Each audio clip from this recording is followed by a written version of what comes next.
Hey everybody, welcome back. We are back in the shanty. It is, it's hard to be excited about being back in the shanty when it's 38 degrees and it's raining and gloomy and awful. Mostly I like living in Michigan, and then there's days like this where I wonder, I have a completely transferable skill set. Why don't I live in I don't know, Santa Fe, New Mexico, or something like that. But here I am in Michigan, along with the rest of you. We are plowing through this weather until we get to spring, when Michigan is one of the best places in the world to live. There's nothing quite like a spring in Michigan, and a fall in Michigan, too. But on a day like today, as we're sitting in the shanty and the rain is coming down on the tin roof, and you might be able to hear it, and most of you know I built the shanty. Next, I'm going to have to build an ark to get me to the shanty, at least a rowboat, because my backyard's got more water in it than it does stone, and that's not even taking into account the pool. So excuse me if I'm not super enthusiastic today, but that's the way it is. All right, so what are we going to talk about today? So a couple of years ago, we sent everybody home, and when we sent everybody home to work from home, we might have bought them stuff like a computer, or maybe a tablet, maybe a cell phone, stuff they could use to work from home.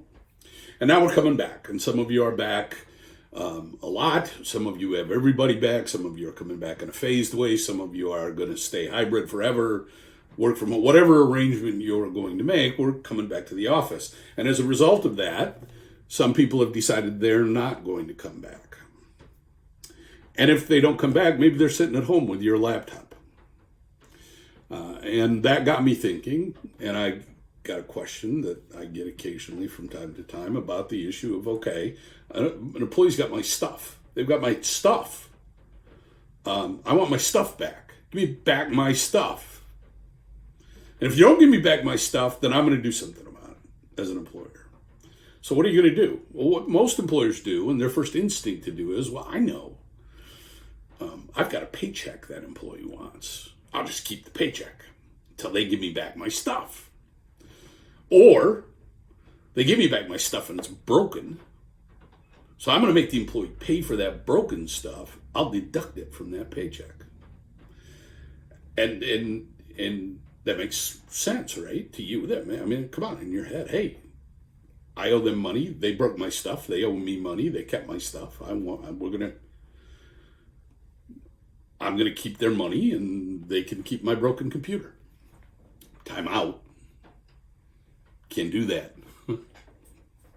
If you could do it, this would be a very short shanty podcast. Can't do that. So what I want to talk about briefly today are the rules around when you can deduct from an employee's pay, or when you can keep a paycheck, withhold a paycheck. And the answer is almost never, just so you know. You can never withhold a paycheck, and almost never can you deduct. So what are we talking about when we're talking about deducting from an employee's pay? Well, there's really two rules we have to think about. One we don't think about too much because it doesn't come into play for most employees, and one that we here in Michigan have to deal with all the time. The first rule is the rule under the Fair Labor Standards Act. Under the Fair Labor Standards Act, are you permitted to deduct from an employee's pay? And there's actually they call it a fact sheet. The FLSA issues fact sheets. It's fact sheet number 16, and it's called Deduction from Wages for Uniforms and Other Facilities under the Fair Labor Standards Act. And the fact sheet basically deals with when you can make an employee pay for their uniforms. But at the end of the fact sheet, there's some interesting language that I want to talk to you about when we're talking about deducting from an employee's pay. And it says this: employers at times require employees to pay or reimburse the employer for other items. The cost of any item which is considered primarily for the benefit or convenience of the employer would have the same restrictions as apply to reimbursement for uniforms. In other words, and here's the key, no deduction may be made from an employee's wages which would reduce the employee's earnings below the required minimum wage or overtime compensation. So what they're basically saying to you is, under the Fair Labor Standards Act, if if you want to deduct something from an employee's pay that's for your benefit as an employer, you can't take the employee below the minimum wage. You can't do it. You notice it doesn't say anything about consent here or anything like that. It just says you can't take the employer below the minimum wage. Well, what are deductions for the benefit of the employer? Well, the wage hour division, the good old wage hour division, gives us some examples. Some examples of items which would be considered to be for the benefit or convenience of the employer are tools used in the employee's work, damages to the employer's property by the employee or any other individual, financial losses due to clients or customers not paying their bills, and the theft of the employer's property by the employee or other individuals. Employees may not be required to pay for any of the cost of such items if by doing so, their wages would be reduced below the required minimum wage or overtime compensation. This is true even if an economic loss suffered by the employer is due to the employee's negligence. So what that means is if you've got an employee who's being paid the minimum wage, you can't deduct anything from their pay when they break something or when they don't give you your stuff back. Now, I said we don't usually deal with that, and we don't for a couple of reasons. Number one, we don't usually deal with that because most of our employees make more than the minimum wage, I hope. But not always. But, somebody who's taking a computer home probably makes more than the minimum wage. So we don't get to the below the minimum wage thing. But what we do have here in Michigan is a specific statute that deals with deductions from an employee's wages. And that statute is called the Michigan Payment of Wages and Fringe Benefits Act. And if you've never looked at it, I would suggest that you do. You should go look at it. Now, let me give you the basics of the Michigan Payment of Wages and Fringe Benefits Act. First thing is it requires an employee to receive wages earned on a regular basis. You have to pay either weekly, bi-weekly, or semi-monthly, or monthly. You have to have a pay. In other words, you can't pay every 6 months. You've got to pick one of those pay periods. It requires employees to get a pay stub, right? A statement of wages. It requires employees to receive comp for fringe benefits earned in accordance with the terms of a written policy or plan. And here's the biggie that we're talking about today. It prohibits deductions without authorization, either by law, by a collective bargaining agreement, or by written consent of the employee. Okay, now there's other things in the statute, but that's what we're going to focus on here today. Get into the nitty-gritty of that. When can I deduct from an employee's pay under this statute? Well, the statute says, except for those deductions required or expressly permitted by law or by a collective bargaining agreement, taxes, union dues, stuff like that. An employer shall not deduct from the wages of an employee, directly or indirectly, any amount without the full, free, and written consent of the employee obtained without intimidation or fear of discharge for refusal to permit the deduction. The basic rule right there. So I can't take anything out of an employee's pay unless the employee consents to it. So when the employee breaks something and they owe you money, if you want to deduct that from the employee's pay, you have to have consent. Written consent from the employee, and it has to be freely given. You can't threaten to fire the employee if they don't give you the consent. You have to have the consent. Now, this section is one that I usually look at and say, this is a deduction that the employee wants me to make. Let's say I loan the employee money. Don't do that. But if you do, I loan the employee money, and I say, look, I'll loan you the money, but in order to get paid back, I need you to let me take it out of your paycheck. You have to give me consent. Full, free, written consent. And in this case, we say one consent is enough. In other words, I consent to let you deduct from my pay until I paid it all back. But there's a second section. Except as provided in this subsection, a deduction for the benefit of the employer requires written consent from the employee for each wage payment subject to the deduction, and the cumulative amount of the deduction shall not reduce the gross wages below the minimum wage. Now, you notice that language is a lot like the language in the FLSA, for the benefit of the employer. So while the statute doesn't give us examples of what benefit for the employer is, we can use the FLSA examples is a good example here.